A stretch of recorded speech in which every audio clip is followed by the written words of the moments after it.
দেশের প্রধানমন্ত্রীকে কাশ্মীর কোন সরকার দ্বারা পরিবেশিত জঙ্গিরা 40 কিলোমিটার দূর থেকে স্টেনগান ঘাড়ে করে ঘুরল, গদি মিডিয়া দেখালো, বেছে বেছে হিন্দু ভাইকে হত্যা করা হলো।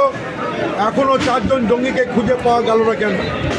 দেশের মানুষ সন্দেহ করছে এটা দেশের প্রধানমন্ত্রীর চক্রান্ত, হিন্দু ভাগাভাগে তা দেওয়ার জন্য।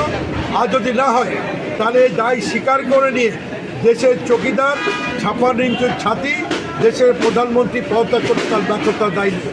তার কারণ অপারেশন সিঁদুর, কাশ্মীর গুটিয়ে দেবো, ভেঙে দেবো এই পাকিস্তান, তারপরে প্রত্যাবর্তন, কিন্তু সেই জঙ্গিদের খুঁজে পেল না। ভারতবর্ষে 140 কোটি মানুষের সন্দেহ যে হিন্দু ভাগাভাগে তাও দিয়ে হিন্দু 28 জন ভাইকে খুনের চক্রান্তে দেশের প্রধানমন্ত্রী জড়িত নয় তো? जो मंच से बोल रहा है कि देश के चौकीदार कौन है, 56 इंची छाती का अहंकार किसका था? आज